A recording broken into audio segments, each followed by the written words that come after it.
Well, good morning, everybody. It's Wednesday, the 4th of September, in the morning here. As you can see, Lando is what I call cleaning up the compost rows. The chickens every day feed off my compost rows.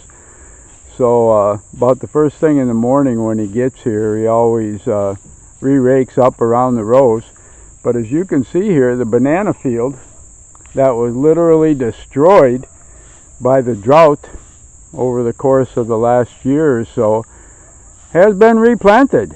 Lando dug the holes yesterday, and then in the afternoon we took some of our banana trees and replanted them down here, and as you can see, the field looks real nice again. And we had used the good soil when we first planted it, and the soil was so good that we just basically reused it. Usually I replace the soil with the good composting soil that we've made here, but and it looks, like I said, let's get it while it still looks so good.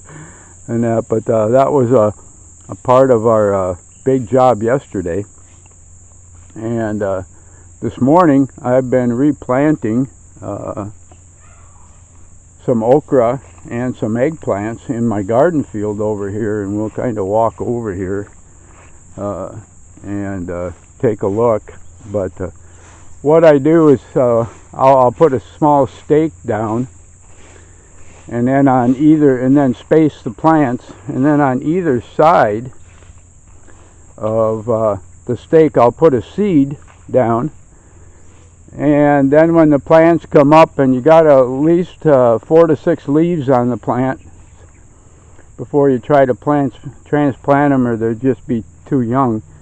But as you can see here, the stakes here, and this is eggplant here, I'll plant on both sides of the stake, and then I'll thin them out as they grow.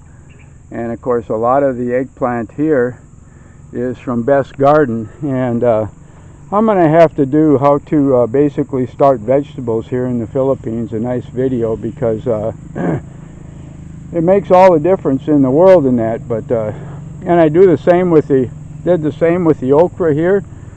So this morning I kind of spaced them out, and with what was left over, I planted here. And as you can see, initially the leaves start to droop down because it's pretty traumatic to take them out, and I always take them out with a bunch of the dirt around the roots. But because the roots with the okra go fairly deep, you always break some roots, fold them over in that, but just don't pull the plant out with bare roots and try to, they might not survive. I always kind of take the dirt around it and then kind of hold it in my hand with the roots in that. So most of it is basically just transplanted instead of basically fresh soil around raw roots. And they'll droop like that. I'm going to water them yet this morning, and they'll come back. And then over here, these are all the eggplants. I basically did these last week, and now this morning these are all eggplants out of Beth's garden. And like I said, wait till they at least have about 4 to 6 leaves on them before you try to transplant them, because that means that the root system is fairly well developed. But here too, with a little plastic container she plants them in with my organic topsoil, and I just dump take the whole container worth of dirt, hold it in my hand, and then transplant it. And that's why there's so little stress on the plants, because basically you're not disturbing any of the roots at all. While over here, of course, by digging it up, and even though I dig it up with dirt around the roots and try to be very careful, there's still some kind of traumatic experience to the roots. And as you can see, the difference up there between them wilted, and I did down here, and none of that with the eggplant here. like I said, I'm going to have to do a video on basically how to start veggies here in the Philippines. Instead of direct planting seeds in the soil, but to be able to do it the way Beth does it works by far the best. So, as I kind of back off here and take a look around, and of course we redid this banana field here a couple of weeks ago, and as you can see as I step over here, of course, how my cucumbers and impallia are doing, and of course more cucumbers there. My beans, my bush beans, wow, just don't seem to be doing that good here.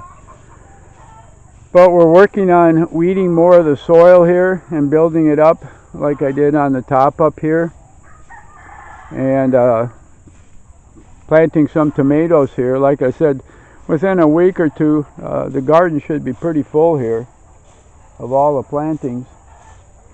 And just to take kind of a quick look down the garden row here, and excuse me, and I've got 4 garden rows like this, and I've never measured them to see how long they were, but this is, and how good they look. And as you can look across the other 2 over there,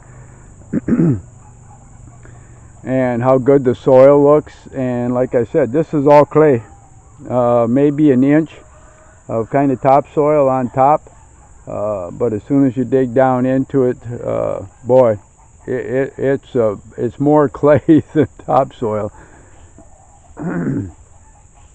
So it's been 6 to 7 years of work to create the type of garden, and it's hard to think that all this was bare field at one time. There was nothing here whatsoever, just long grown up weeds.